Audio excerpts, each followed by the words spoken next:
delayed start here because we need quorum in the room, and we won't have that until one more person arrives. We're expecting that, but that might take us to 9 or 9:30.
statutory meeting of the Federated City Employees Retirement System.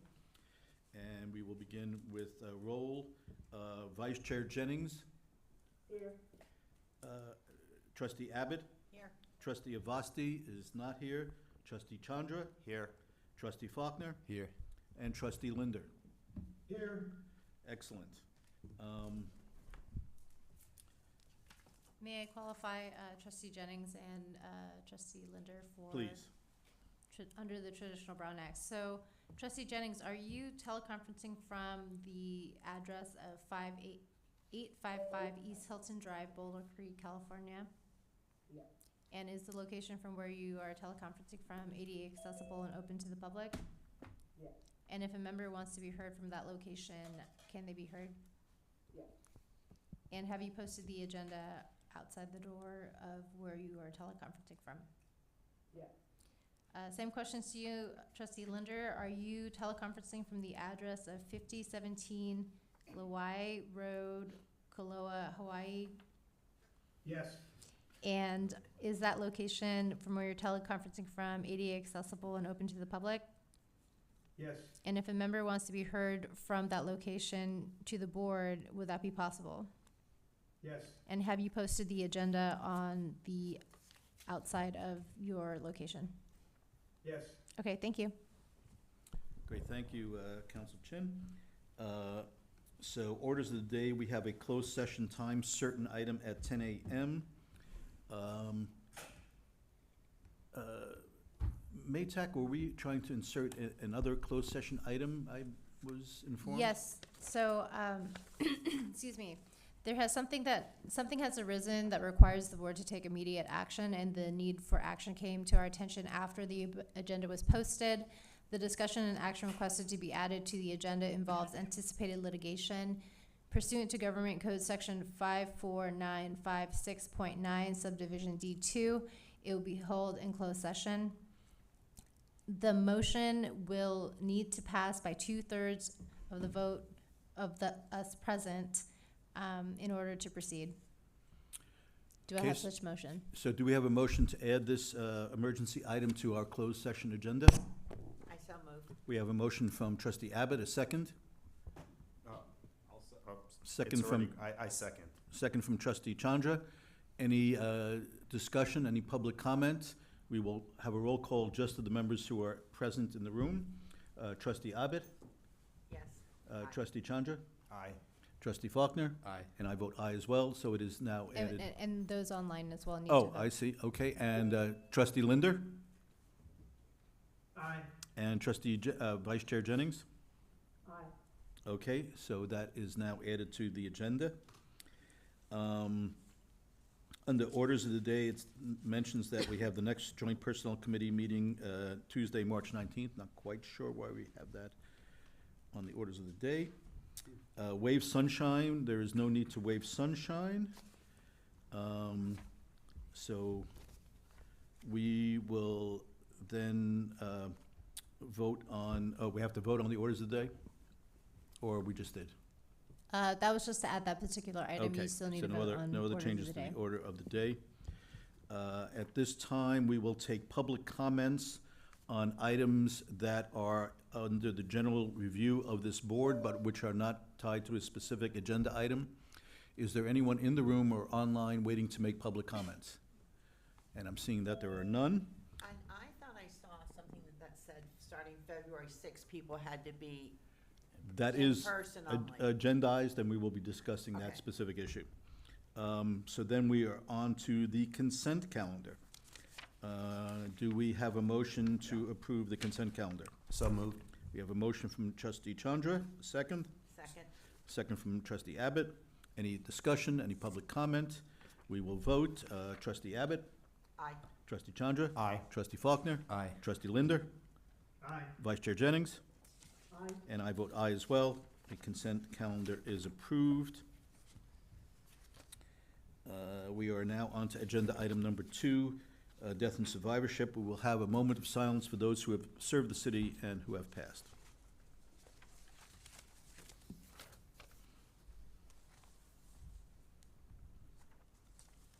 Thank you. Item number 3, investments. Mr. Kwan, Good. tell us the good news. Good morning. Good news is that there's no investment agenda items. So. it'll be a But the fair market's on finish for fire. everyone. I mean, come on, you gotta give us something. Don't we normally have an update on where we are fiscal year to date? Yes, I have those numbers for you. So Okay. fiscal year to date, the Fed pension, this is through the 13th. So the Fed pension fiscal year to date is estimated to be up 4.11%. And the Fed Healthcare Trust is estimated to be up 3.79%. And that was as of the 13th, so As that of the is, 13th. so Couple that days. was on Tuesday. Yeah. That's, close of business Tuesday? Yes, Okay, and so- remember, those are estimates. Sure. We'll Part take of it. that is just based off of index returns, so I Okay. wouldn't Yeah. take the 2 decimal points to, a certain level of precision. Right, but Tuesday was a particularly down day and Right. Wednesday was a recovery day, so Yes. you're giving us the worst of the best. Yes, that's my Happy job here. So other than that, that's really only a objective data point. I wanted to let you know that at the upcoming IC meeting, we'll be talking about some kind of weightier topics, including the updated capital market assumptions, Mhm. and we'll kick off the pre-funding process, the little dance we have with the sponsor. So Very good. coming next week. Excellent, looking forward to that. Any questions from trustees? Here or online? Any questions from members of the public? Okay, hearing none, we'll move along. Thank you, Mr. Kwan. No old business, so we're on to new business. An oral update from the CEO, Mr. Peña. Thank you, Mr. Chair, and good morning, everyone. First, I want to thank the board for allowing me to join remotely this morning. I have a quick oral update. Wanted to let you know that, as you know, January 31st was the last day. Retirees 1099-R forms for their tax filing for 2023 were all mailed out timely last month. In addition, wanted to share with you that the guarantee purchasing power for 2023, guarantee purchasing power is a benefit that is provided to retirees that are tier 1 to make sure that they stay at least at a 75% purchasing power from their date of retirement. So in any given year, as you know, the last few years, inflation has been really high. This benefit is calculated so that if their original benefit in terms of purchasing power drops below 75% from the day of retirement, we will add enough funds to bring them back to 75%. So that benefit will be actually paid for those that qualify this coming month in February. In addition, Roberto, can you yes. explain that a little bit more? So is this, yeah, I'm a little confused by that. So say you retire as a retiree tier 1 and you get your cost of living every year 3%, right? Right. But let's assume that every year inflation is actually 5%. So you get 3%, you're losing 2% every year. Right. At some point, 2% per year, you're going to be, the base of your benefit will be lagging, with the CPI lagging your purchasing power over 25%. This benefit allows us to keep you at that level. Does that make sense what I'm saying? Yes. Oh.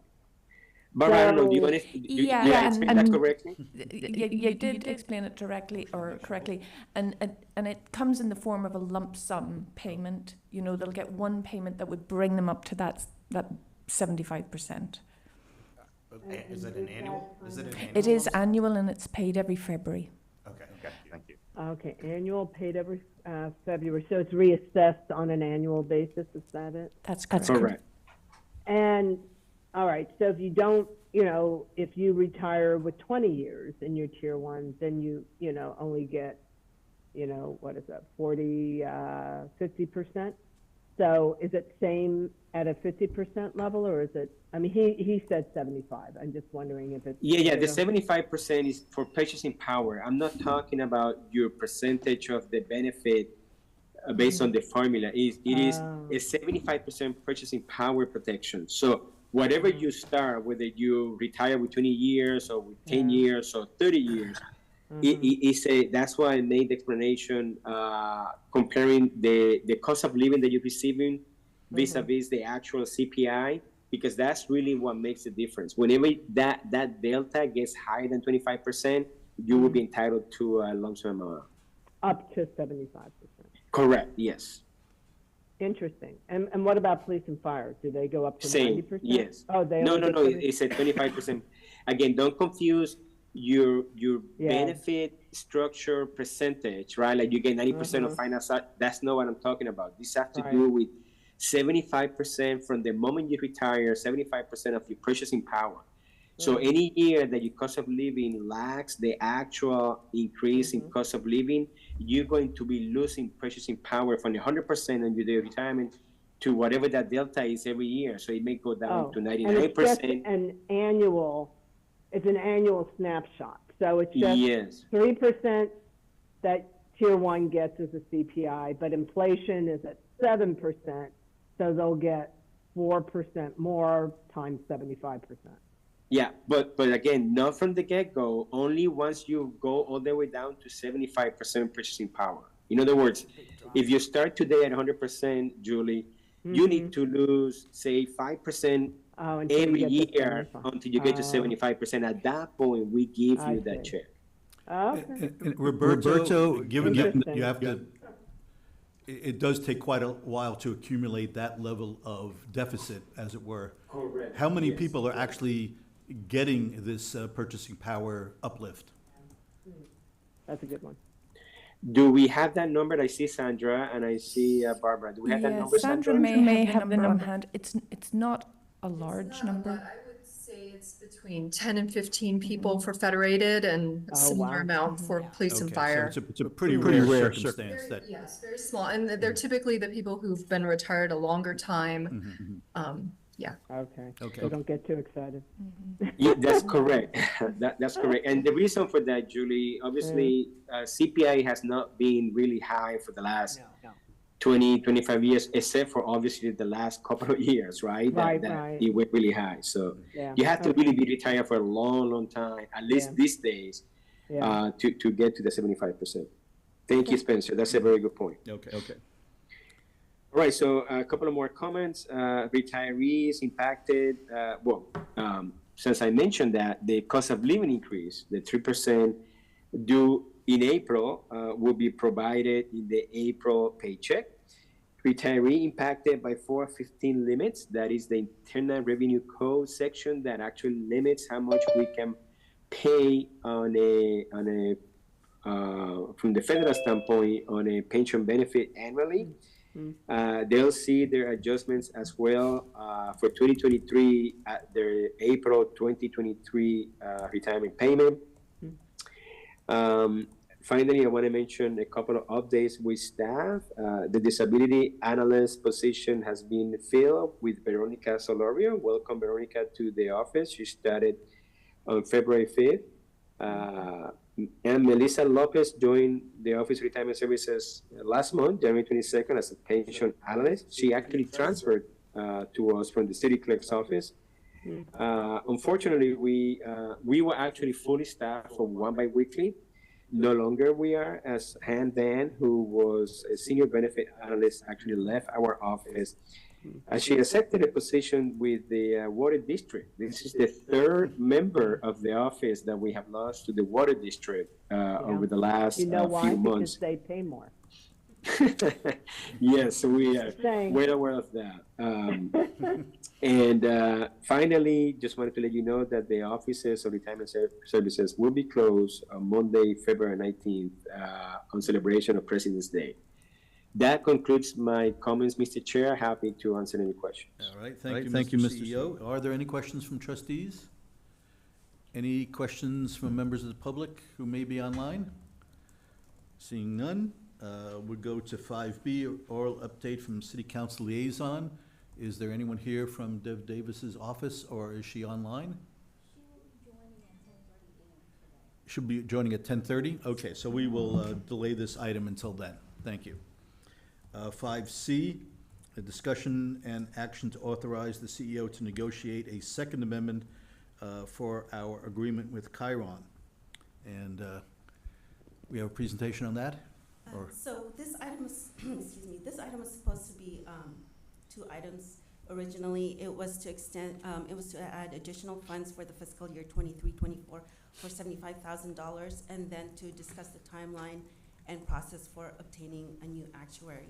However, because of the Police and Fire Board meeting earlier this month, they decided to extend their contract for 1 year, and so we are asking to do the same thing so we can keep the timeline the same for both plans. So with that, we're asking for $300,000 for fiscal year 24-25, and a total of $375 for the until then. so we would have normally gone out for RFP to look at other actuaries in years at the end of this fiscal year, but now we're extending it by an additional year. That's correct, because the police, the boards are, they have their hands full with all the things that are going on with the policy updates and then with the CEO search. So they thought that it would be better to extend it by 1 year and then. Right. So I actually have a question, because I looked at this, and it said that originally the contract was for 5 years from 2016 to 2021, and then it got extended to 2024, and we're planning to extend it again. That's correct. And it seems to me like that sort of violates our idea of sending things out to RFP sooner. And I'm wondering if this is appropriate for us to delay again, despite the fact that we have a CEO search in place. Council Chin, it looks like you might have something to impart. Sure, so, I was gonna ask something similar. Yeah. yeah, so currently I believe, and Benji can correct me, I think we've worked with Chiron for the last several years. The only thing that we're dealing with is we're doing basically a 1 year extension and then deciding again at that point to issue an RFP. Currently, our contracting procurement process provides for us every 6 years to review. And I believe at this point, considering everything that the board has currently on deck, that it would be in the best discretion of the board to continue it. It's prudent in this manner. That's not to say that at a later date, once we've crossed that bridge and done all our due diligence for our executive CEO, that we would be able to then hire a new actuary. Part of the reason why we want to continue it is just that when we do get the new CEO in place, we do want them to get up to speed and be able to decide whether or not they want to stick with the actuary or get a new vendor and whatnot. And did Chiron, did we first engage with them in 2016, or were they our actuary prior to that as well? They were our actuaries since 2011. Since 2011. Yeah, and the backup materials provided, I haven't looked at this particular backup material, but the memo that I read from staff was that generally speaking, the GFOA recommends that for actuaries, we do have a 5-year contract because of the complexity of these plans. And I believe that we've had them now for approximately 13 years. So currently, we're still within the 2-year period if we were to apply those 5 years. So it's within reason to continue. And I will observe that if Police and Fire has already voted to extend the contract, that largely ties our hands. We can't easily. No, that's not necessarily true. Both plans can have different actuaries. Is that right? It's more efficient to have one. Okay. And But- we have had different ones in the past too. That's right. We have had different ones in the past? Okay. So Right. Yes, so let me just quickly, just 30 seconds, a couple of things. I agree with Council Chin. It is more efficient if both boards have the same consultants. Way back in the past, even before I started with the office, both boards had different actuarial consultants and investment consultants as well. So it's not something that we do not prefer that approach, but you certainly have the right to do that. I also wanted to quickly mention the options of actuarial firms that actually are involved in California in the public arena is somewhat limited as well. So note that that is part of the consideration to extend it for one more year. It's more on the lines of what Council Chin explained about allowing the new CEO to make sure, as they have relationships and experience working with different consultants, to get a chance to get to know Chiron and decide, once the office embark in this work next year, to offer his thoughts to the boards on the selection. But I think that's also a big consideration, is the fact that the players in this arena are very limited. There's less than a handful of them, and you already know both of them. I mean, you already know two of them, which are Chiron and your actual auditor, which is SIGA. Actually, in the past, when both boards had different actuarial consultants, one of them was actually SIGA for the other plan. For me, this is procedural. Substantively, I've been on the board 7 years. Chiron's doing a great job. And I think it's prudent and it makes sense. I would just suggest that next year we really do an RFP, even regardless of whatever issues we have going on. That's all I wanted to say. So that's what Police and Fire had decided too. It's just kind of basically to bring us through. So currently the Chiron contract expires at the end of this fiscal year. And so if we were to issue an RFP, it would be a very, very expedited process. And with the transition of, hiring and getting them up to speed and transferring all those documents and whatnot, it's just kind of a lot at this juncture. Not to say that we can't issue an RFP come October or somewhere else down the line and giving ourselves more time. Great. And just one other question. If both boards do employ the same firm, is there any cost saving to be realized for that? That's a question for the finance. Well, they know our plan, so it would be more efficient. They wouldn't have to get but there is a provision where it says if we do have the same actuary for at least 5 years, then we have to have a different auditing actuary. And then I also just found the best practices from GFOA, and they say that while reviewing actuarial contracts is an important part of due process, frequently rebidding or changing actuaries can be time-consuming and expensive. It can also lead to the plan being serviced by individuals who are not familiar with its more complicated provisions. The GFOA therefore recommends that contracts for actuarial valuations be for multi-year periods of at least 5 years. So we're still within the 5. Yeah. Okay. So clearly there are switching costs if you want to go to a new actuary.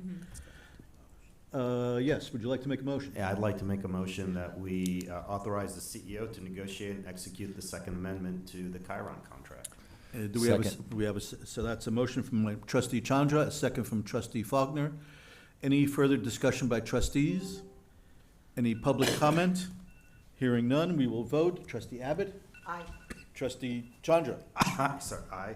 Trustee Faulkner? Aye. Trustee Linder? Aye. Vice Chair Jennings? Aye. And I vote aye as well, so that carries. Thank you. And I believe we are on to item 5D. I know Trustee Faulkner has been looking forward to this with great anticipation. Good. Discussion and action on adoption of the cost of living adjustment for qualified participants under the grandfather rule. Good morning, Barbara Heyman, Deputy Director at ORS. So this resolution is setting the COLA rate for qualified participants impacted by 415 limits. This is done annually by the board. If a member joined this system prior to January 1st, 1990, they are considered a qualified participant under IRC rules. Their allowance cannot be lower than what it would have been or what they would have received under the rules of the system on October 14th, 1987. Now, the IRC 415 limit caps the retirement amount that the retirement system can pay retirees, and for 2024 that limit is 275,000. So back in 1987, the COLA rules were different than they are today. Today it's a 3% flat rate that's paid, but back then the COLA was set by the board annually, and it was based on the CPI, December over December for the prior year. So for 2023-22, the rate is 2.6.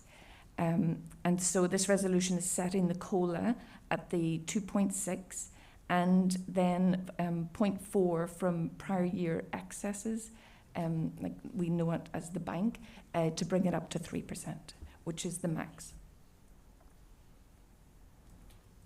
Okay. Thank you. Are there any questions from trustees?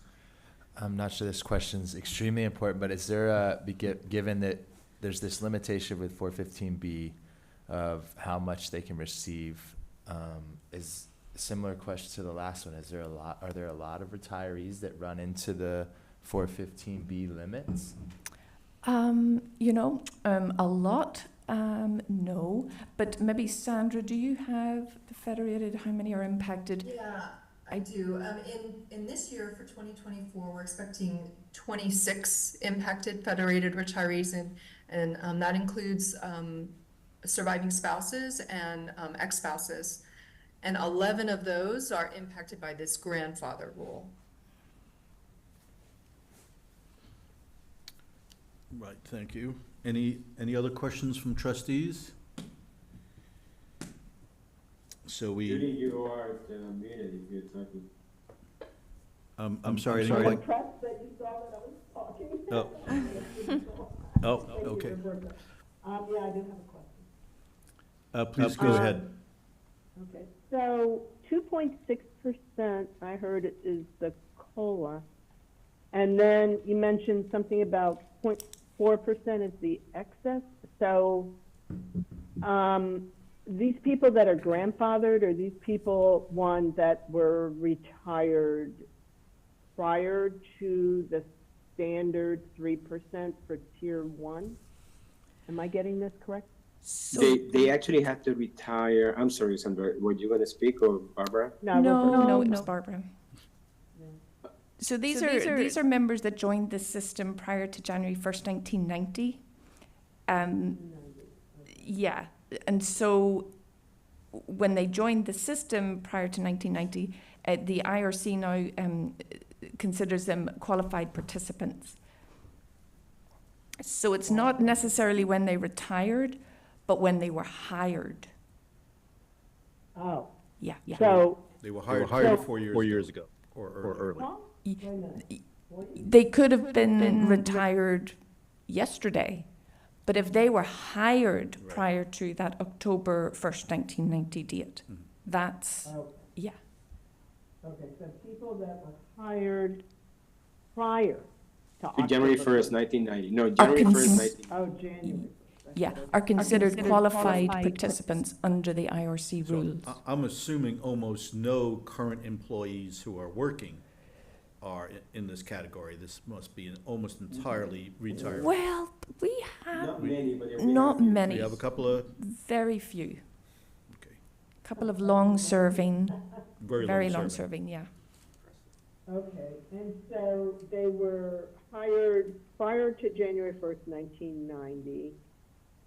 And so they get a COLA. Do they get brought, all right, so I guess what I'm trying to say is, do they get brought up to that 3%? Because I heard you say 2.6 So- and then a 0.4. So there's two things go on. So for one of these people, if they're a qualified participant, their benefit is calculated as it would be for anybody in our retirees, and they're getting their 3%. But if someone is impacted by the 415 limit, that's when we then say, what would their benefit have been under the rules as of October, I think it's October 14th, 1987. And we do that calculation for them using the CPI that the board would have set every year. And we calculate what would they have been paid. And the rules say they cannot be paid any lower than that. So then we do that comparison. If, using the old rules, they would have earned a slightly higher benefit, we will pay that benefit, and they're allowed to get that higher benefit. When she says higher, Julie, she means higher than the $275,000 limit. Is that correct, Barbara? I mean higher than what the IRC limit would allow them to get paid. Not everybody is, it does get even more complicated. Not everybody's limit is actually 275,000. Some people are lower depending on age at retirement, post-retirement contributions. There's lots of different things So, that can. so the IRC statutory limit dollar amount is 275,000 per year. Yes. Nice. But they can get more than that if they were hired prior to 1990, in essence. Correct. Mm-hmm. Yes, And- we have to do the comparison between the two, and they will get the higher of the two benefits. And the IRS is okay with that. Yes. This Yes. is the thing, And this- because and they this are is done considered every- qualified every- participants under the IRS or IRC Mm. rules. I'm just curious, how much does that kind of, what is that like? Is that like 10,000 more, 20,000 more, you know, if you were an individual in that? It actually does vary, and maybe Sandra, I know Sandra has looked a little bit more closely at the actual numbers.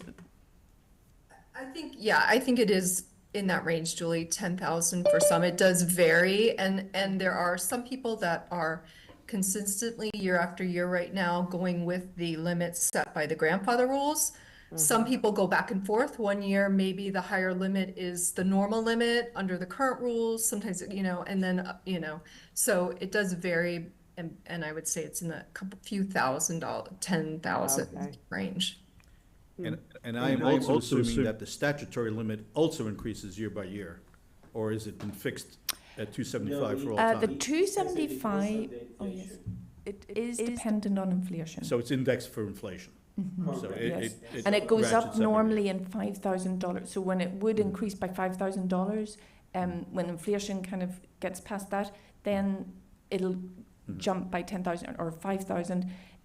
It jumps in 5,000 type I see. So increments, but it could be 10,000 in 1 year. And actually, this year it went from 265,000 from last year to 275 this year Yeah, because of inflation was running high. Okay. And I imagine If you take sort of the type of question Trustee Faulkner was asking. before, I imagine there are not very many people that are getting that level of pension, that it has to be just a few. That's very true, but it is increasing. Well, it's 33 years of service. If you're hired prior to 19, it's 34. Compared, we're in 2024. And if you started at 18, you know, I mean, you could be. And so I bet you our city manager, if she had been retired, would be in that boat. Yeah, She's and I would been note. with the city for quite some time.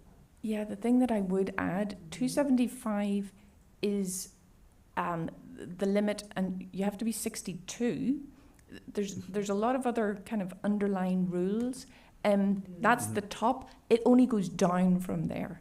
And if you're 55, for a person like Trustee Jennings was just describing, if they start at 18 and that they are about to retire maybe at the 55, or even at the 30, which, you know, 18 plus 30, 48 years of life, their limit really decreases quite a lot.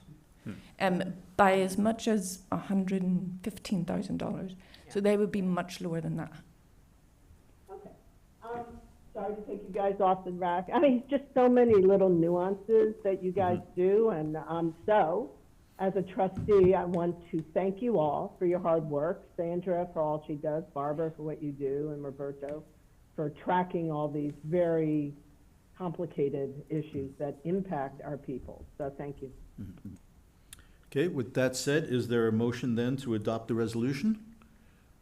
I'll motion to accept. Thank you, Vice Chair Jennings. We have a motion. Do we have a second? Second. From Trustee Faulkner. Is there any further trustee discussion or questions from the public? Hearing none, we will vote. Trustee Abbott? Aye. Trustee Chandra? Aye. Trustee Faulkner? Aye. Vice Chair Jennings? Aye. Trustee Linder? Aye. And I vote aye as well, so the resolution is adopted. Move to item 5E.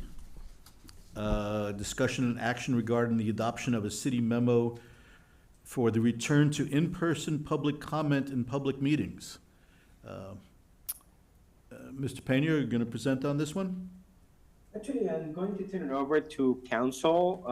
Maytag has a little better understanding of what the requirements are, but I'm certainly able to speak on the matter. Maytag, would you mind kicking this off? Sure, no problem. So as you'll see with your backup materials for this item, the city issued a memo to all the city boards that mandates that public comments be limited to in-person public comments and for all meetings, which means there's no more virtual appearances allowed for the public starting on February 6th, 2024.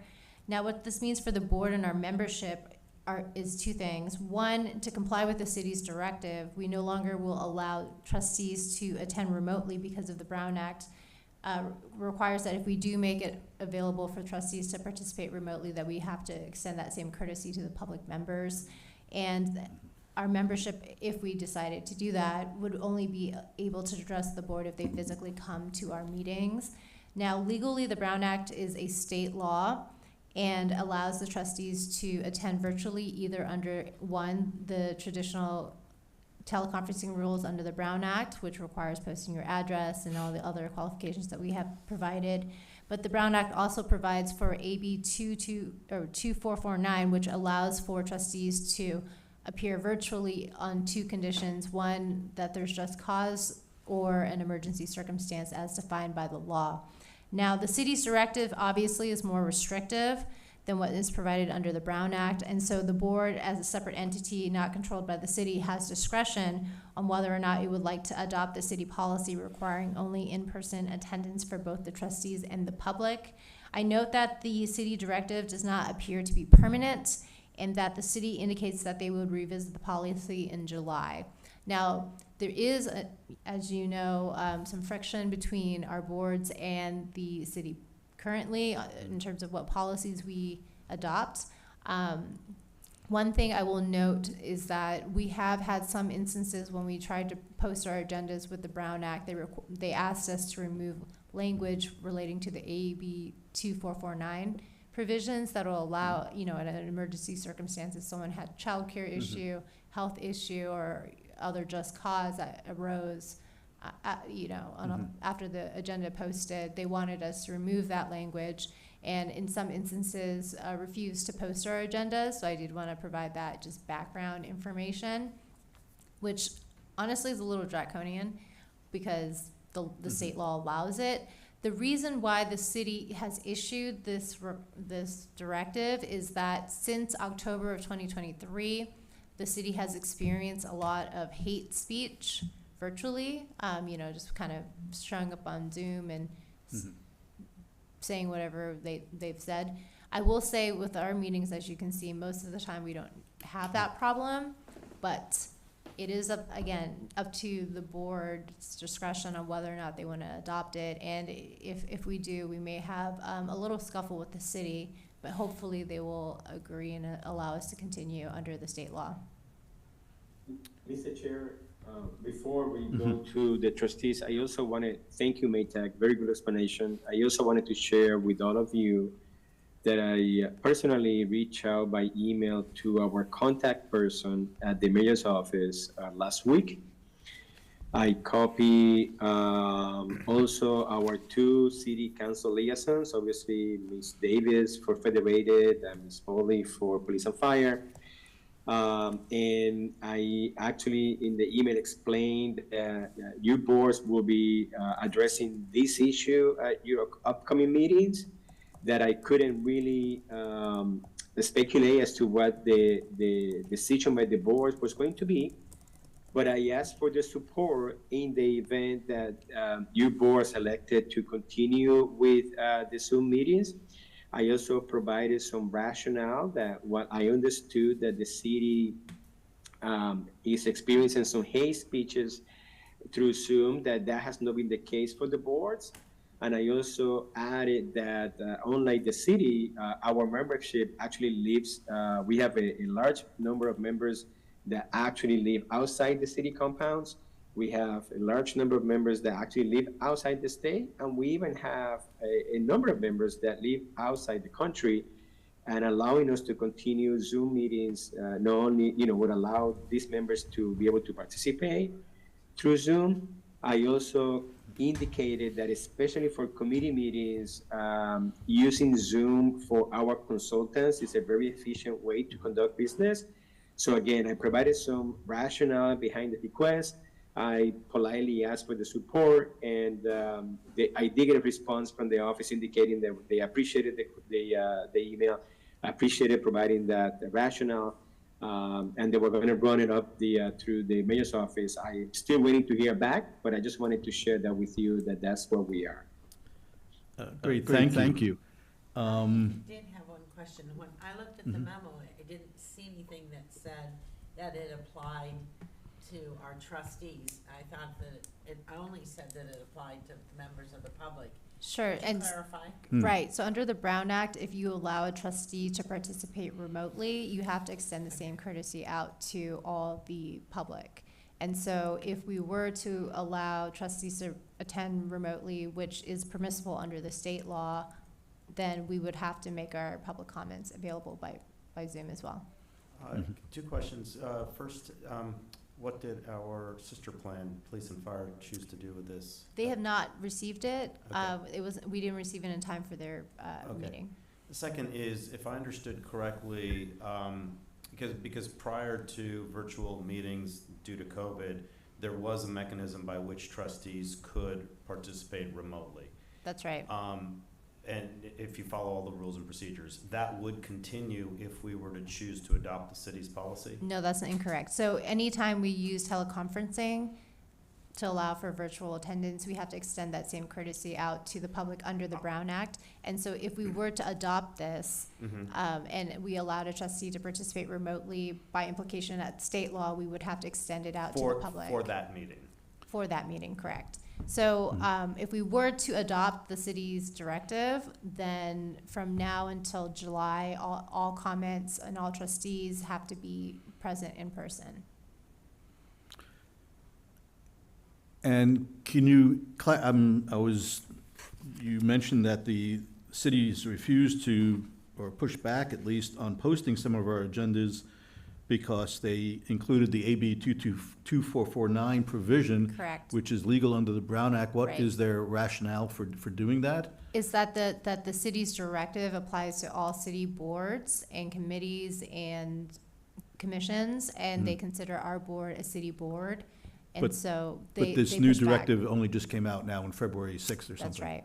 So did they refuse to publish our agenda in the past, or it was just this new agenda that's come out It's post not this February particular 6th? agenda. This agenda was posted before, I think we well, I take it back. I'm not, I can speak to that. It's like we were trying to post, Chair Horowitz, the agenda for the upcoming investment committee meeting, and that's where they send it back to us. Okay, so Okay. this is Right. not something that's happened historically. This is new as a result of this new memorandum from the city. Okay, Correct. that's what I was trying to say. That's what Chin was trying to explain, yes. Yeah, So yeah. the city's directive can supersede state law?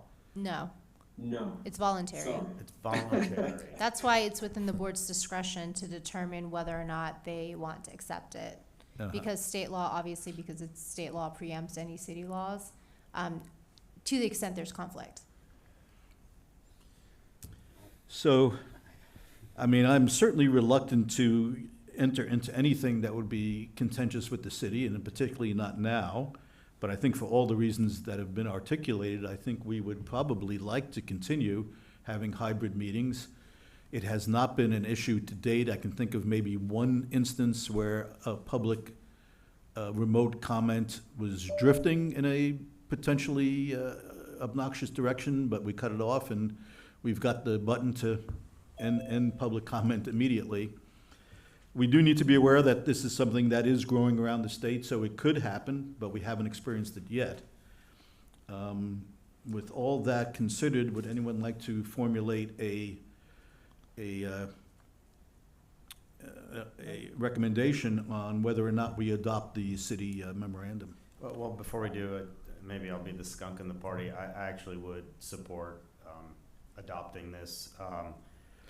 And for two reasons. One, I think with all the issues we have with the city, it's not the hill I would want to die on. And second of all, I've been serving for 7 years. The expectation's always been that trustees should be in person, and there was temporary relief. I'm sorry, I think Julie's going to be mad at me, but I do think the meetings are more productive when everything's in person, and I do think creating that extra hurdle. I mean, I'm mindful of people who have ADA issues, but that extra hurdle for people to be here. Look at our wonderful attendance today. I think our ticket prices are too high. So yeah, I would be in favor of adopting. Okay. But I would also like to add that this would be for our consultants as well. Is that right, Maytag, or not? Correct, consultants and members. Certainly it impacts the trustees, but if you remember in my statement for the email that I sent to our contact person at the mayor's office, my reference was to our membership, the public, and consultants. It was not trustees. But your point is well taken, Trustee Chandra. I don't disagree with your statement, but I think that's just one piece of the puzzle. If we do that, we are not allowing membership, and not the public in general, to attend the meetings in a fashion that makes it easier for them. And also our consultants, where it may not be such a huge issue for the board meetings, for committee meetings, we do appreciate allowing consultants, and we do also for the boards, to attend remotely and not allowing Zoom meetings that would require consultants will be in person, which makes things and the work a little more challenging and costly. That's all. But obviously, that's what this item is before you this morning, so you can deliberate and make a decision. Just to comment on that, we didn't have issues pre-COVID with those people attending, so I think we could comfortably go back to that. But the other point that I would like to raise is that not only do I have a different point of view on this, but I mean, we're looking at climate change here, guys. I mean, the world does acknowledge that. And when we go back to what it was, now we have all these consultants who are in different areas, who have to get on planes, who have to drive, who have to rent cars, who have to come here.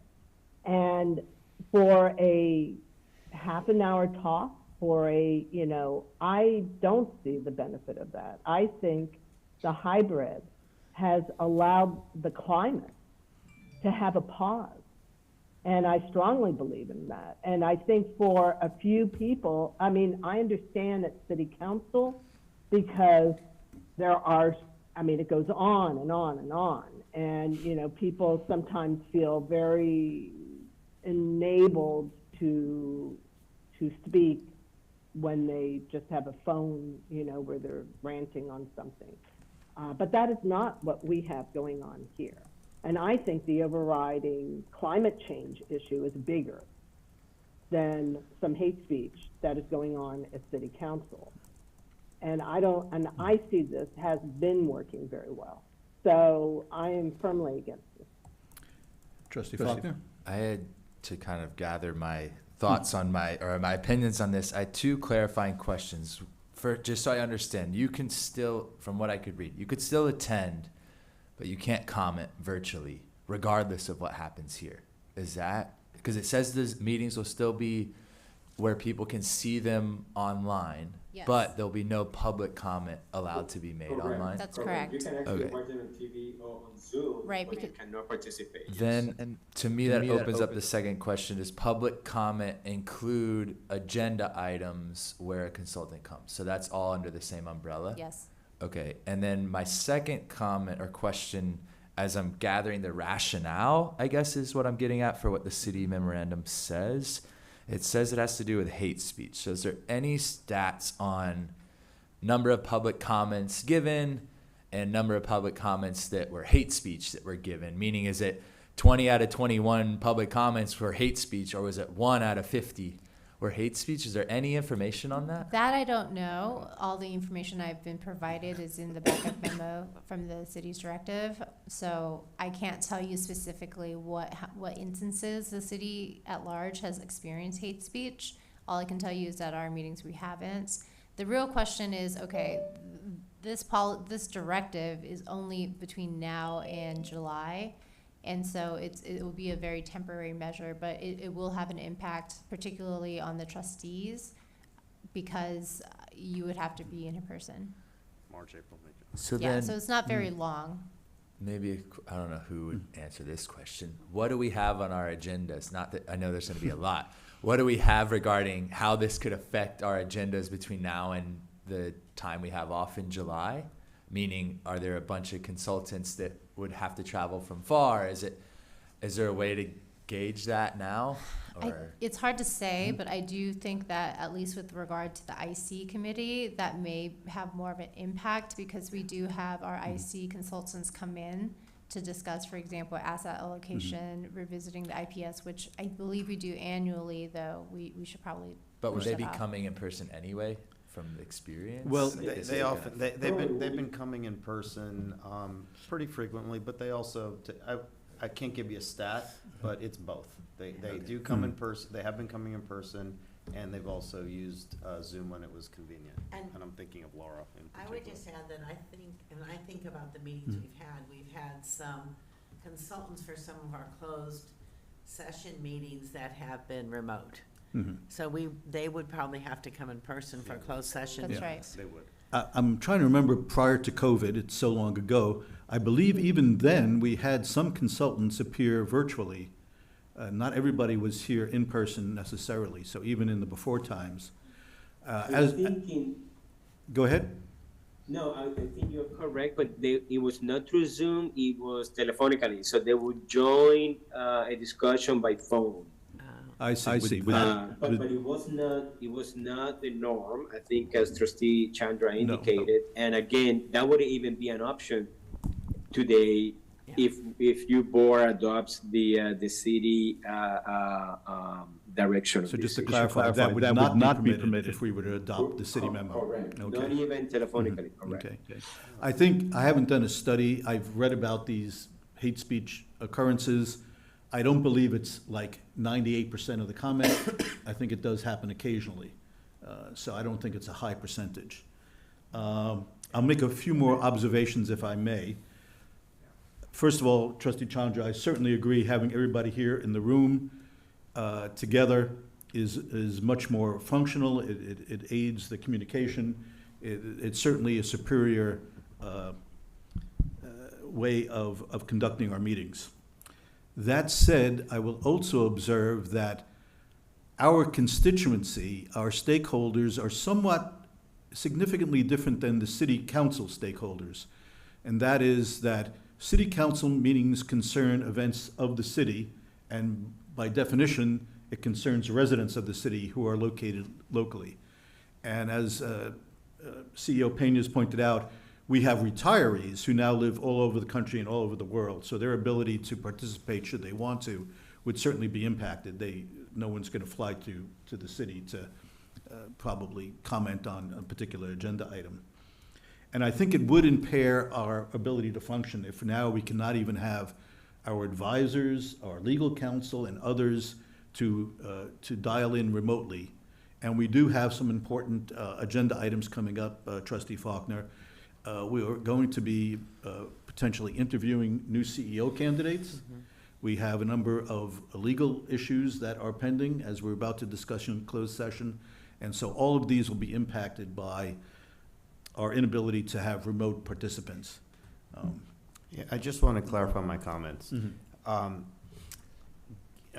Given the expectation when we all became trustees was to be in person, that's the baseline. And given there have been no issues of the type anyone's raised in my tenure here when in-person was required, everything functioned really smoothly.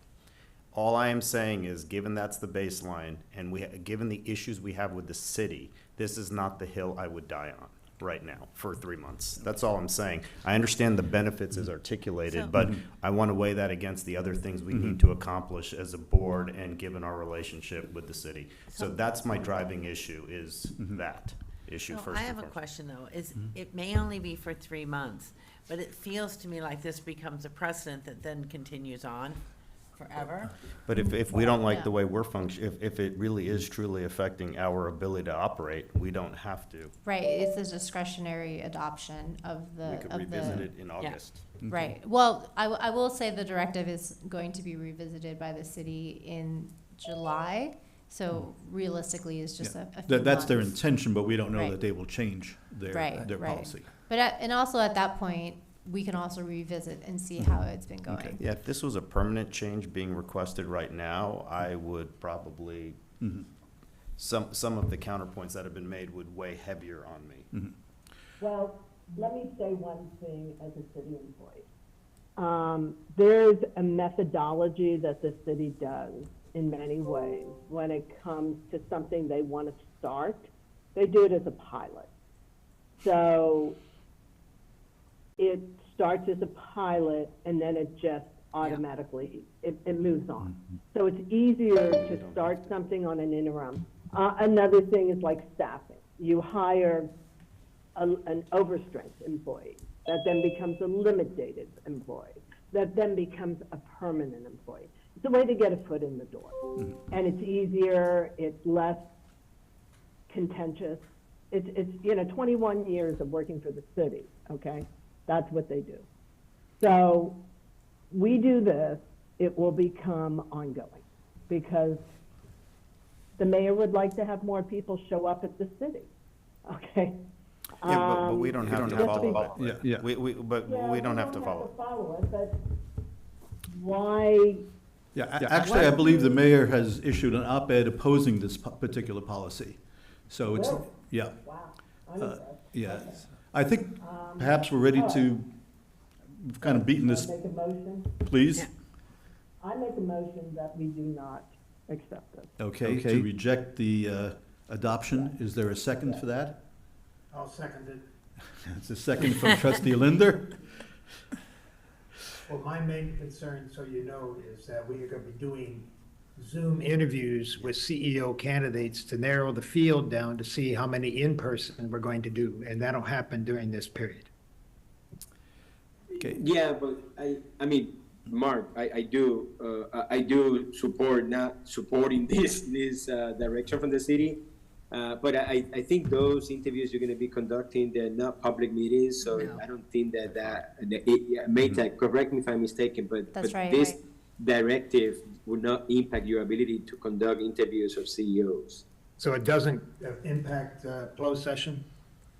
It would, so once the executive search has concluded and the JPC is going to be interviewing candidates at that point, it will be conducted in closed session. Now, if a candidate would like to appear in closed session for the purposes of the interview, I do not believe that would preclude them from doing so because they are not a trustee. So the real issue here is whether the trustees are allowed to participate remotely, because if that's the case, then the public can. If the heart of the city directive is to restrict public comments to be in person.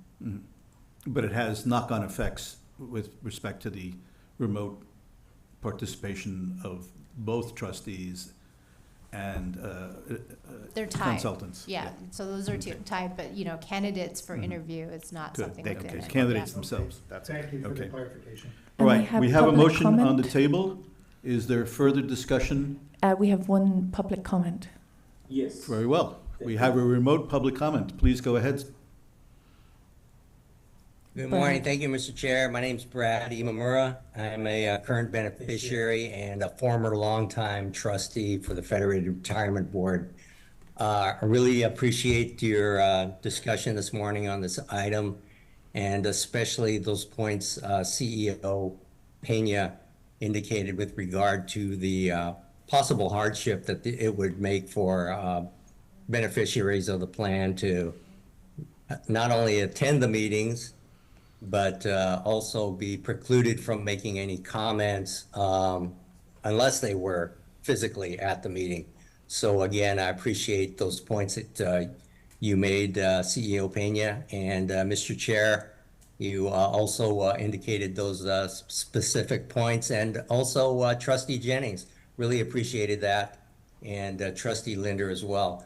So again, I can only speak for myself. I don't speak for any other retirees, but you know, sometimes you have positive unintended consequences with regard to the COVID. It forced us to go into the Zoom platform, and this only created, I think, more participation and more ability for people to participate and allow for more transparency. So again, thank you for thinking of, again, for myself as a beneficiary, and I appreciate being able to make comments like I'm doing right now. Okay. Again, thank you, Mr. Chair. Okay, thank you. Thank you. Any other members of the public? No. Any other trustee comment on the motion on the floor, which is to reject the adoption? Yeah, I wanted to make just a couple of notes Mhm. to I guess what Chair Horowitz had said, that it doesn't seem, at least in my short tenure, that there's been issues of hate speech, which is the purpose of this, except the one close one, I believe, at my first meeting last year. I point to accessibility, as was just mentioned, for member location and just access to the chance to try to get somebody to participate.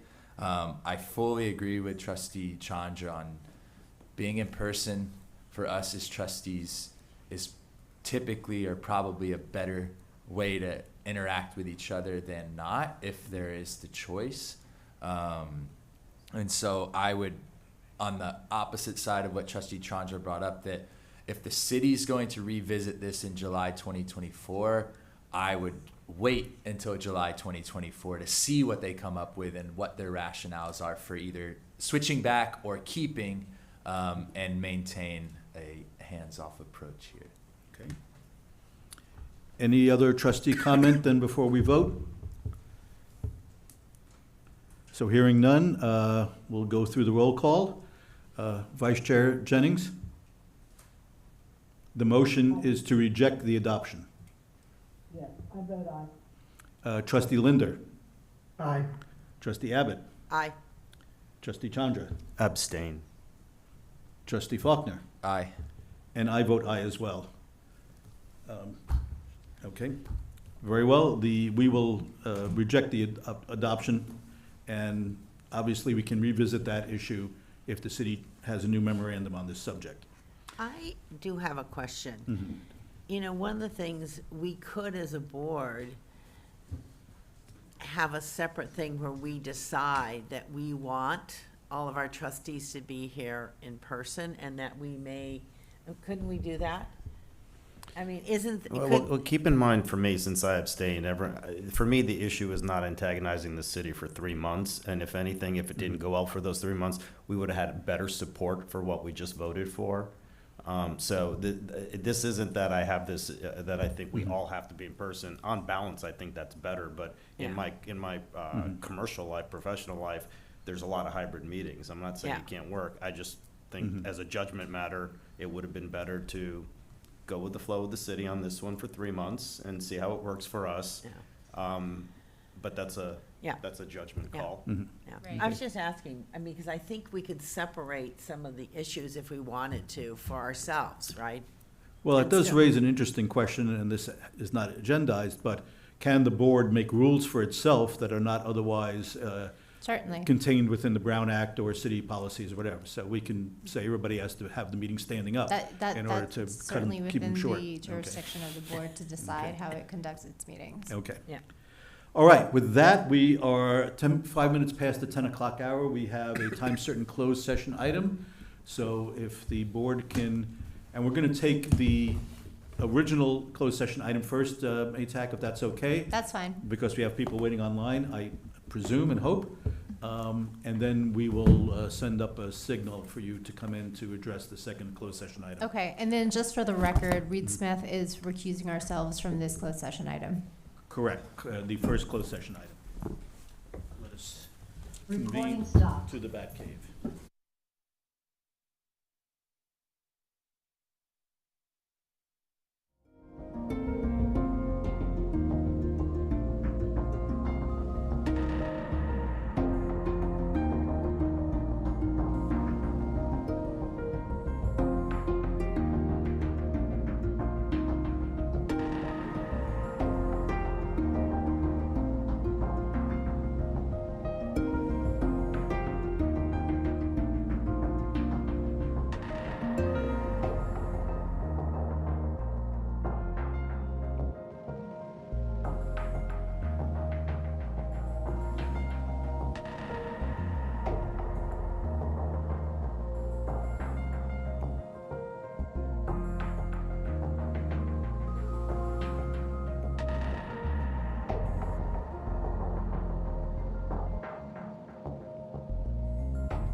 We're spending money on something. Recording in progress. Thank you. Governance, yes. Let's see, I believe we covered 5E and council liaison, Davis is still not here to. She stopped in for a minute and then left because we were also We're still in too closed long. session. Yeah, So, so okay. I will just say for the record, there's no reportable action from the added item today. Okay, and we're not going to revisit agenda item, I believe it was 5B, oral update from city council. Good, now we are on to committee reports. Investment committee. I believe as Senior Investment Officer Kwan mentioned, we have a meeting next week with a pretty robust agenda, so I expect to have some report outs in March. Okay, great. Audit committee, Chair Avasti is not here. Jennings or Abbott, does anyone wish to report? Well, we were supposed to have a meeting Yeah. Okay. today, and obviously that's been postponed. So, And just for the record, the reason why we're postponing that is because we did not have a physical quorum for the Federated side. yeah. Do we have a date scheduled for the meeting itself then, or not yet? No, not at this time. We'll go ahead and re-agendize that pending people's availability. Okay, then on to 6.3, the governance committee. Oral update from the Chair of Governance, Trustee Linder. Yes, we have a couple items on the agenda coming. And if you want to go to those items, I can just deal with them.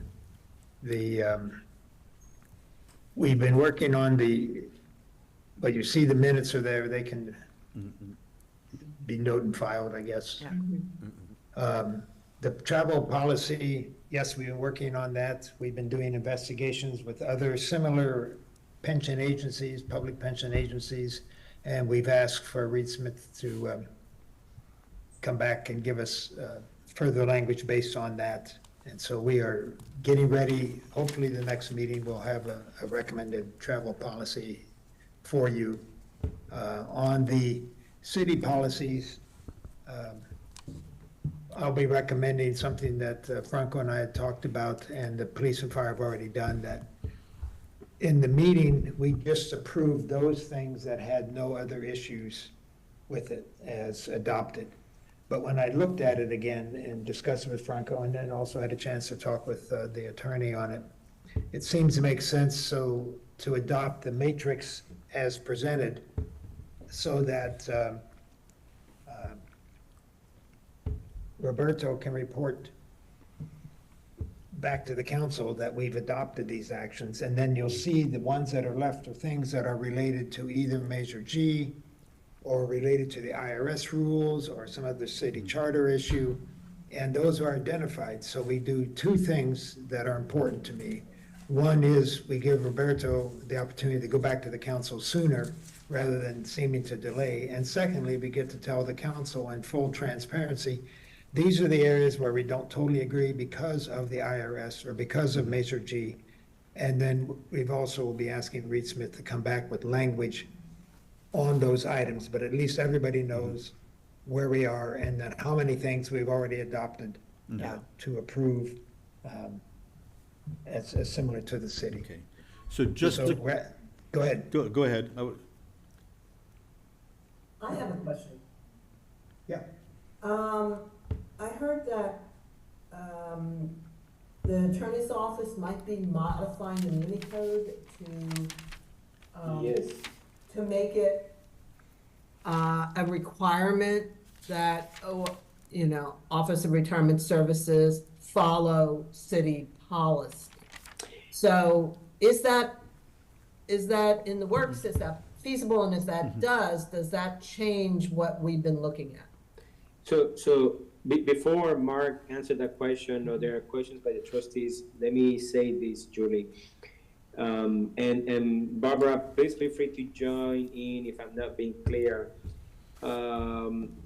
We had a draft meeting, a meeting yesterday with the city auditor to discuss the draft report of the audit of the Office of Retirement Services that was required because the whole internal auditor report and everything else. And as part of their report, they actually indicated that council had directed the city attorney's office to do exactly that, which is interesting. And I mentioned at my meeting yesterday, I said, that seems a bit premature because, you know, the boards are working on this process, even though they have already elected to, in fact, approve many of these policies and procedures that are in the city policy manual. We're still working through some policies that they may or may not be exactly as indicated in the city policy manual. Right. City council has been asking us to come forward as soon as possible, but if they are taking a position that they're taking and asking the city attorney's office, I would like to know what's going on, because if we're doing all this work for nothing, I'm not gonna go back to the city council. So if I may. If they don't really care about the answer or whatever work the boards are doing, they should let us know beforehand. Well, they did. So in the mayor's letter that was dated in October, where they asked us, where this item came before, they did include instructions to the city attorney's office to update the Muni Code, the city charter and whatnot, to have the boards follow the contracting and procurement policy, and that they were going to amend those codes and come back to the board to show them to us. In the meantime, though, you know, it's been, I don't know, since October, and we haven't seen anything yet to date. The audit committee chairs, as well as the governance committee, decided that they would go forward first to memorialize a document on the contracting and procurement policy, so we have something to be looking at. We have shared our work with the city attorney's office. I sent that to them a couple weeks ago in January. Both our contracting and procurement policy that the governance committee is working on, as well as this matrix here that gives our analysis of the city policies. Right. So as you may recall, in October, the mayor directed the board to review all the city policies and adopt and return with a status report, determining which policies we would adopt. We did that. We did a first cut, and we reported back in November to the city council. Now today, this matrix here presents the phase 2 of that, of the remaining policies, with the exception of chapter 5.1 on procurement and also on travel. Those two things are not included in this policy review. But as you'll look in the matrix, there are generally 4 categories that these remaining policies fall under, and I can just briefly go through them. One of them is health and safety and COVID-related precautions. We're recommending adopting that for the operations of ORS. There are a number of policies that are also related to employee and labor relations and HR. We recommend adopting those with the exception of carving out the CEO and CIO per Measure G, because we have our own policies on that stated in the JPC charter, and which will be updated in the board charter at a later date. And there is, interestingly, some of the city policies that the city wants us to adopt specifically makes an exception for ORS from the policy scope. For example, there is one policy in particular, which is policy 2.13 on discipline. And in that policy, the city manager oversees HR issues and investigations for all departments of the city except for ORS. And so we are specifically carved out, and we don't have a policy on discipline for our employees. So that's one area, as you'll see in the matrix, that we recommend adopting our own policy or presenting to the city a policy that would address that, because currently there's a gap. The other category here is training and development. Most of these don't relate to issues related to the operations of ORS, so we recommend adopting those. They don't abridge or infringe on our fiduciary duties either. And the last category is a little bit more problematic or nuanced here, is that most all of the city policies relate to the collection of city revenue and posting of and dealing with city funds. City funds are monies taken from tax revenue, and it's within the city's funds. They are separate from plan assets. Plan assets are not considered city funds. And so when I was dealing with these policies and reviewing them, if you read them quite literally in terms of their scope, they don't apply to plan assets. So for our accounting division, they would not govern or apply to them based on the plain language of the policies. And so what we are recommending for this batch of policies is that we go through and amend to make it clear that it applies to plan assets. So this kind of highlights the confusion that arose when we had a previous audit discussion where staff was confused about whether or not the city policies applied to them. And the confusion arose because they used the word city funds, but it didn't say plan assets. And in essence, we have been following them in practice, but technically they don't apply to us because we don't deal with city. For example, one of the policies is like, what do you do about tax collection, and how do you post that with the revenue streams with the city? So, you know, there's some cleanup that needs to be done. There's no harm in adopting those because technically they relate to city funds and don't apply to us, but we do recommend modifying them and presenting them to city council with, you know, just maybe another swath of policies just to make clear that these are the policies that would apply to us.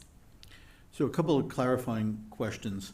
This matrix, the original memo in November, it had an Appendix A and Appendix B. Right. The policies we already conform and the ones that are still under investigation. Correct. Does this new matrix here, today's attachment, include everything on that Appendix B? Or are there some things that are not even on there? It is everything on Appendix B with an exception of two things. One, the contract and procurement section, which is 5.1. Okay. And the second section would be on travel, because currently we have discussions of how the board wants to dictate its own travel policy, whether or not we want to make a carve out for investment staff as it relates to their due diligence and whatnot. So that's saved for a later date. We have not, that would be likely phase 3. Okay. And you said you shared this matrix with city attorneys. Correct. Was there feedback or comment from them on this? No.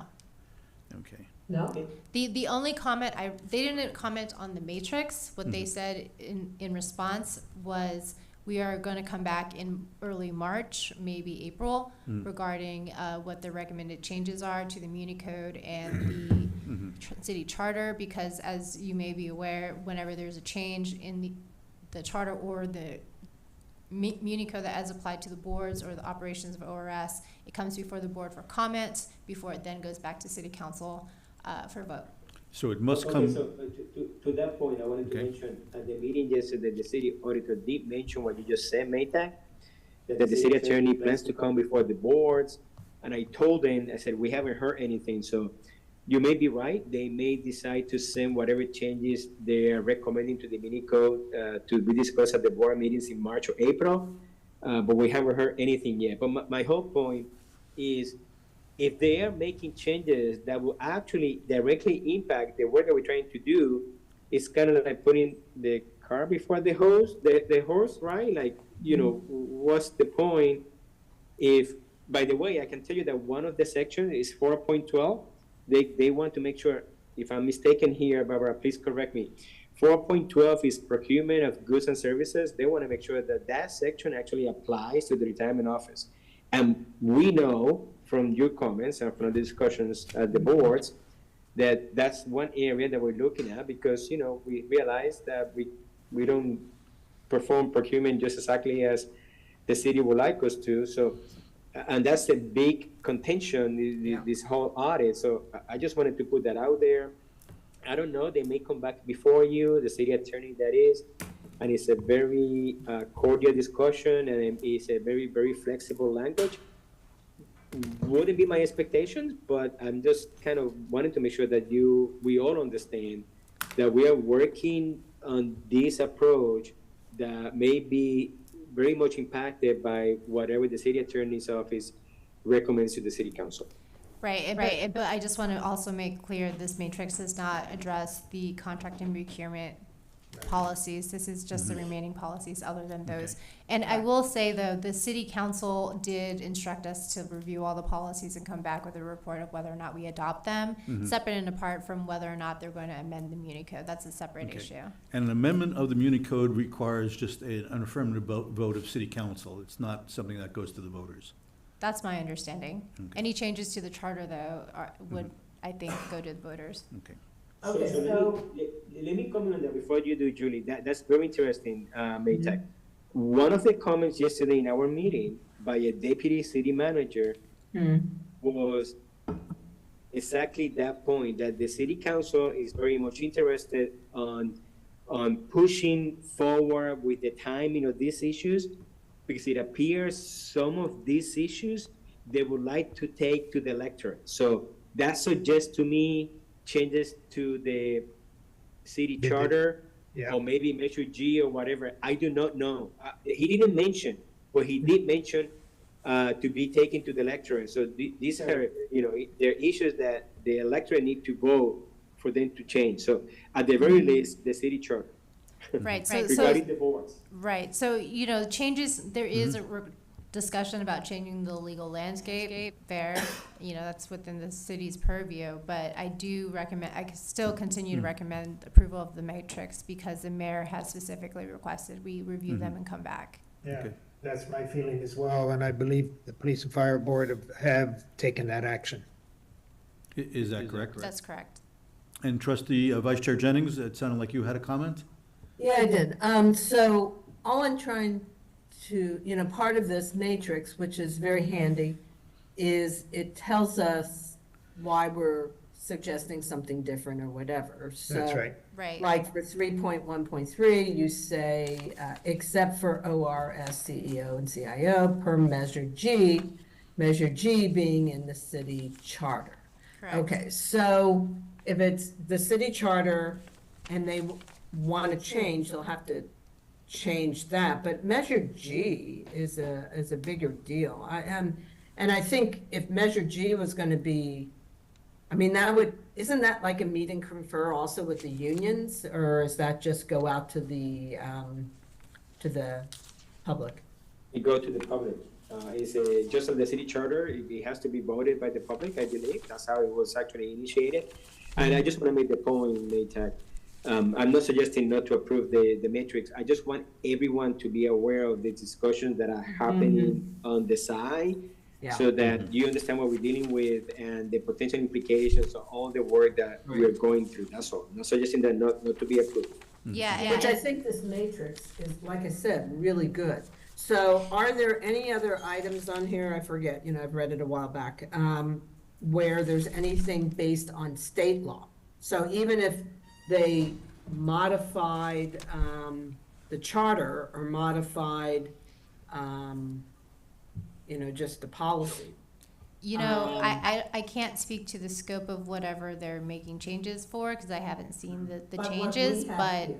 but, so there are two things. One, there's a constitutional fiduciary duties, so if they do something in a way that impacts or infringes or somehow takes away a constitutional duty. For example, the board is solely responsible for the actuarial competency of the assets, and so if they go into that realm or somehow infringe on that particular duty, then yes, we would probably have to challenge that. But of course, we have an opportunity to respond to any changes. Secondly, the only other area of law that may be impacted here would be the IRS Code 401, which requires that the plan to maintain its tax qualified status be separate from its plan sponsor. And so the plan sponsor cannot dictate how the plan is administered or spends its money or anything of its finances. So those are two things that need to be adhered to when we do look at the proposed amendments or changes, to the Muni Code and the city charter. Okay. It would be the only thing that would be. I think 5.3.6 refers to the state constitution and the stuff that we put on the matrix. That's on page 10. Yeah, so for example, in that one, we did note that in the city policy, it requires the department director for the director of finance to approve all billing procedures. And so that would be something that we believed would infringe on the fiduciary duties of the plan and also the IRS code rules for handling our finances. And what I feel is it's good to get our position out there. Yes. Right. Otherwise, the vacuum, the vacuum will be filled by somebody else. And, Yeah, and we've shared this matrix with the city attorney's office, so they're aware of where we are. Okay. So with that in view, would someone like to make a motion to adopt the matrix? I was So moved. All right, so I'm gonna give the tie to Trustee Linder as the maker of the motion and Vice Chair Jennings as the second. If there's any further discussion or public comment, seeing none, we will vote. Vice Chair Jennings, Aye. Trustee Linder, Aye. Trustee Abbott, Aye. Trustee Chandra. Aye. Trustee Faulkner. Aye. I vote aye as well. The policy matrix is adopted. Thank you. Thank you, yes. Thank you all. And now on to the, We're just trying to be a little more aggressive here with the city yeah, I think getting out in front is wise counsel. 6-4, Disability Committee, I believe we're back to Chair Linder. You are. You'll be seeing in the next meeting, 2 more approvals for switching to disability retirements. At our next meeting, which is March 5th, staff has indicated that there'll probably be 3 cases we'll be hearing. I want to just acknowledge the staff's enormous work on this, putting all of this together. Russ was also involved from the attorney perspective. But we've been moving these along, and we will have 3 more. Also, I want to refer you to the dashboard information and the benefit calculation, which is something the committee requested. And I think it'll be useful for the board to see where are we, that's the dashboard, and how are the disability retirement benefits calculated, given we have these different variations Oh, right. of disability, of retirement, So we found those useful, and we'll refer that to the board. But Yeah. there is no, except, we'll meet, and we can file the minutes, but there's no particular action required. I just wanted you to know that we are plugging along, and you'll see we've made some decent progress, and we got 3 cases to hear on March 5th.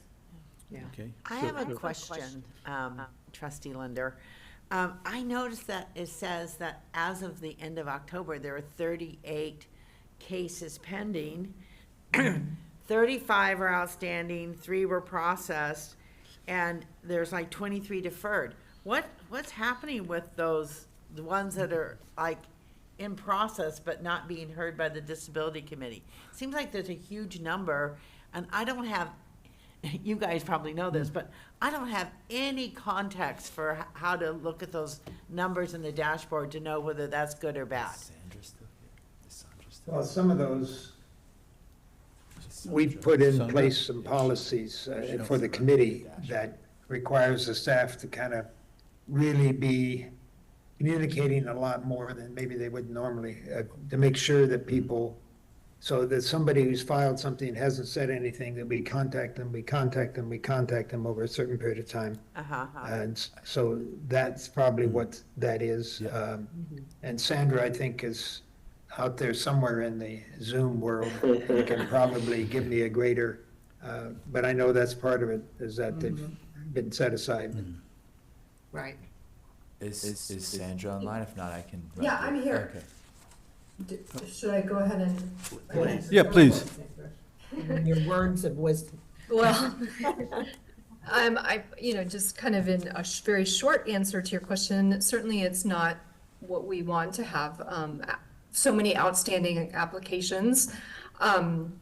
We have developed a backlog over the last, 5 or more years, so we are, kind of have our footing, and we are moving as fast as we can to kind of catch up with the backlog.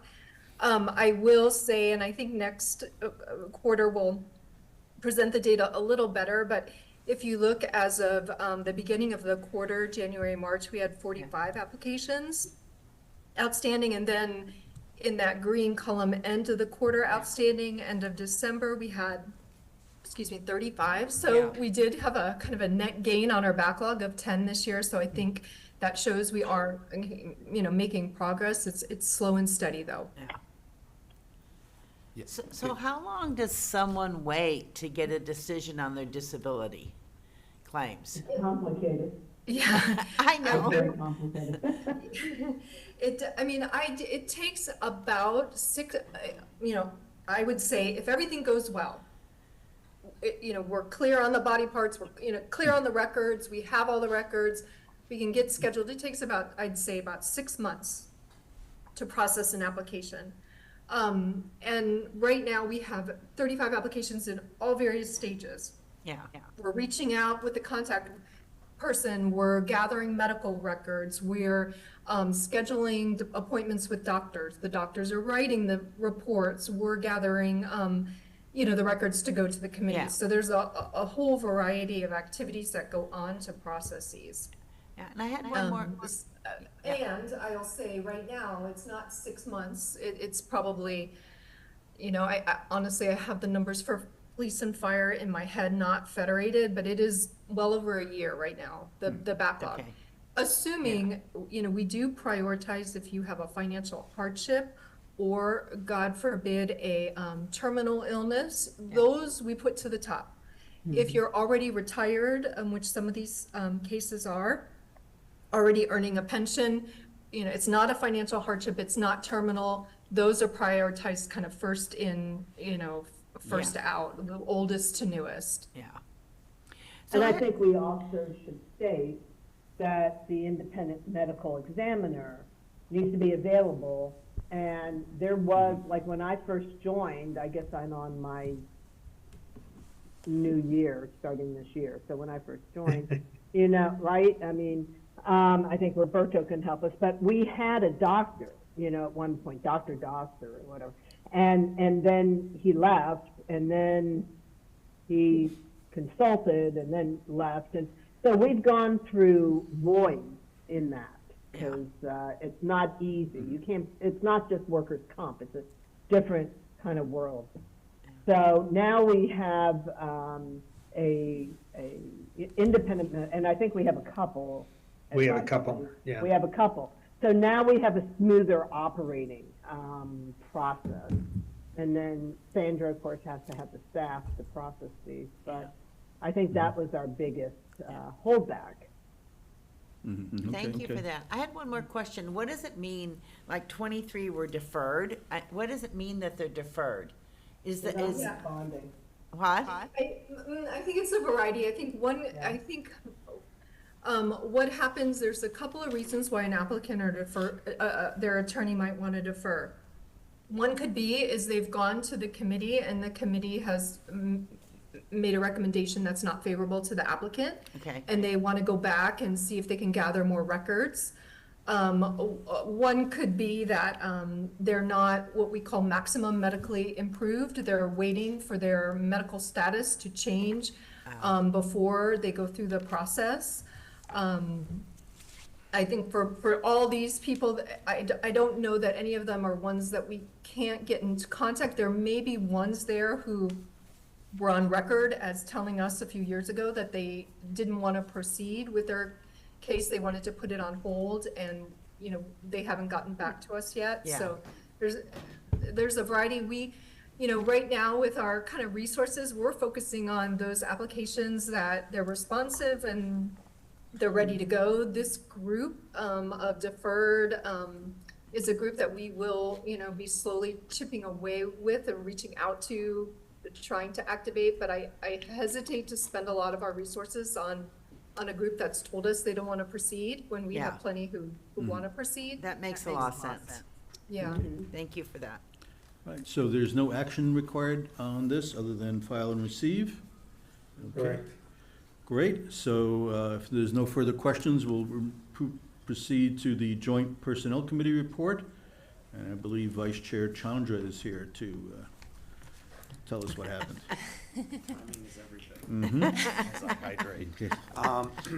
I, in fact, missed the last Oh, meeting, so I okay. would appreciate Trustee Linder or Chair Horowitz batting in my stead. Very well, so we can file and receive the minutes. We discuss and recommend changes to the JPC charter, and these are essentially some more elaborations how to resolve potential disagreements between police and fire and the Federated Board on hiring for senior executive staff, on their reviews, and on, possible dismissal or other conditions. So we had, in the previous several years, we were pretty much aligned between police and fire and the Federated on reviewing and on the raises for our senior executive staff. This past year, we weren't as closely aligned. And of course, now that we're in the process of hiring a new CEO, we need to have a mechanism to resolve any differences that may exist between the board if we have different views on which candidate should be hired. So with that, if there are any questions about the recommended changes,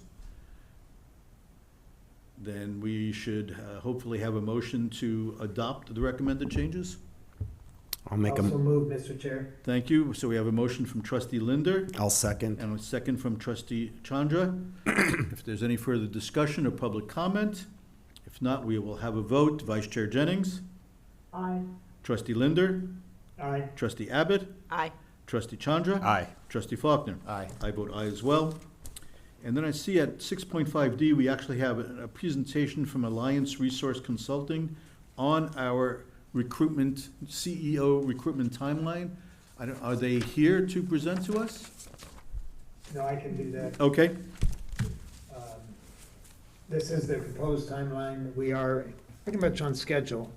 The brochure is out, and it's also going to be sent over to Roberto to make sure the city gets it posted. It's out as of the 13th. Andrew and I and Maytech had all did comments to it, and then we had a final set of comments on the revised, and everything is good to go. The schedule is very aggressive. We may not hit that exactly, but we're looking the end of March, March 11th. We'd like to get the deadline for the resumes, and then starting, there will be the screening and some of the, it lays it out pretty much where we are. I have a couple And of then we, questions. go ahead with your question, sorry. Oh, so it's just showing your phase one. So it says that there was a target list created, but I'm wondering if you can talk about kind of, when you looked at the target list, what kinds of criteria were you looking at for them? And We have not seen a target list yet. So it Andrew hasn't- from the police and fire and myself are kind of okay.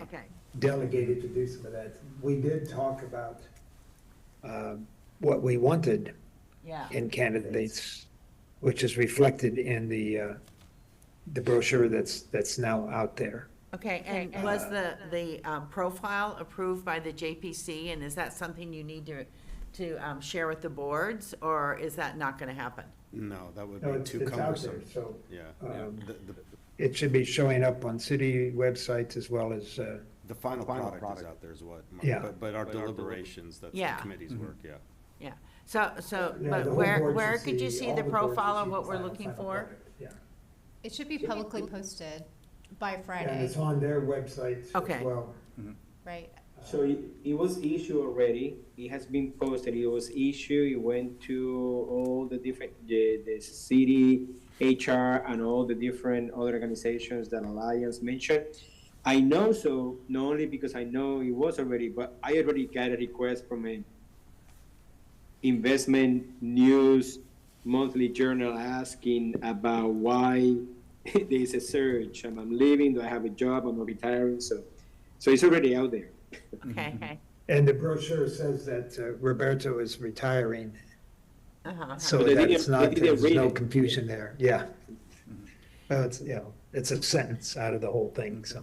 And I just was wondering, when you're looking at your target list, are you looking at people just generally, are you looking at people that have currently been in like a CEO position? Are you can you just give me a couple of highlights of the kind of It's like? going to be people who are in CEO positions or like assistant CEOs that are ready to move up.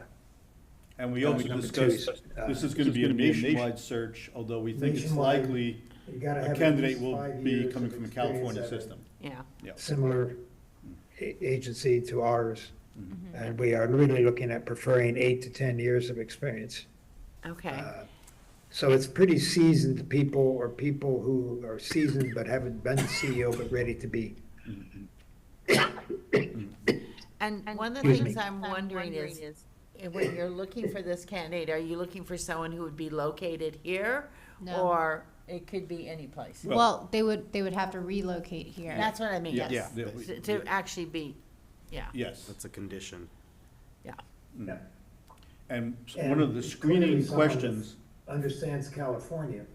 yeah. Yeah. So Is- one of the is- screening it's questions not from, the only thing. yeah, Alliance will be making sure they understand our local, real estate market, what they're getting into, That's right. if they're, moving from the Midwest and they think they're gonna get a 2,500 square foot house for, under $500,000, they need to be apprised of the reality, so. Yes, Spencer and I were able to be a part of the conversation with the Alliance Right. person, representative, Mhm. and Spencer outlined that pretty well. We're pretty adamant about clarity up front so that they don't accept the position and then say they can't do it. And we are targeting someone who is, hopefully gonna commit, for a long term, not someone That's right. where it's gonna be a short term or stepping stone or some Yeah. other thing. That's right. Hopefully At we least wanna- 5 years. Someone preferably who more. goes in with their eyes open to what Yeah. the local market and conditions are so that they can, stay for a long time. Yeah, And- and obviously the candidates will be internal from the city as well as external. Yeah, Mhm. that was Right. another one of my questions, Yeah. but.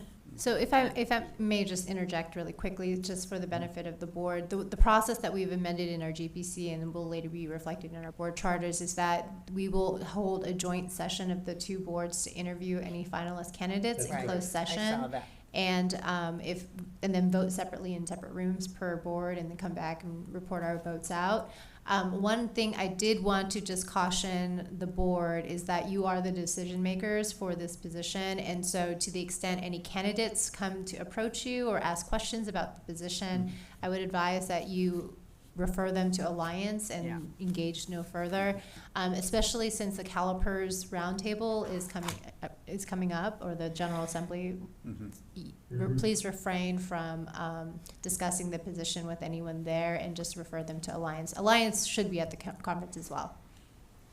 Yeah, they have offices down there. And And anyway, yes. I guess I'm wondering, on that point, we will be in a, a relaxed atmosphere if people do approach those of us who will be, you don't want us to engage in any conversation, encouragement, or. Well, you could tell them that the position's open. Okay, well, And it's then fairly- refer them to Alliance. So, it really is a judgment call, but you do want to try to avoid any sort of undue influence or get the sense that someone may claim that the process was unfair or you provided additional information.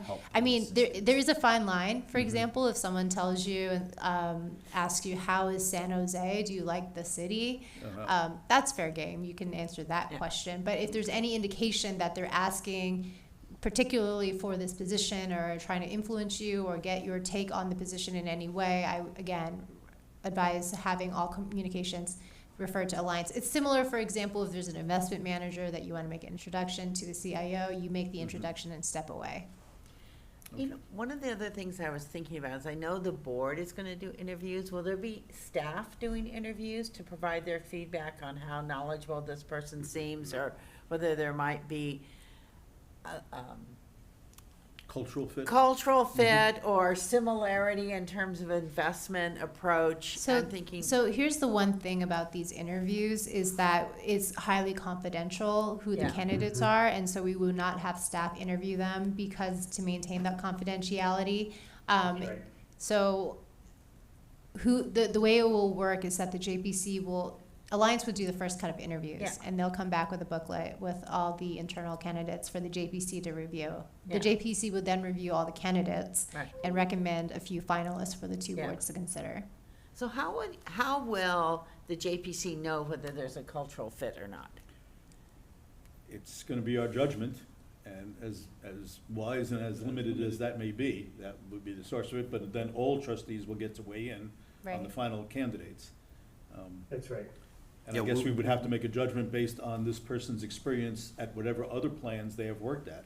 So that would be part of the Yeah. consideration. Yeah, we did not do that for the CIO. It would, I mean, for the confidentiality reasons, but Yeah. that would just slow this process down, Yeah. and we have a little bit of urgency. Yeah. Right, and also too, for example, if we did have an internal city employee who was trying to interview for the position, we wouldn't want to jeopardize their employment with the city if they were to decide to change positions, and so that's why there's a lot of confidentiality sense. around the employee, the Yeah. candidates. Yeah, that's always the case because people are in existing positions. It jeopardizes that. I mean, there's just a lot of things to keep it highly, highly confidential.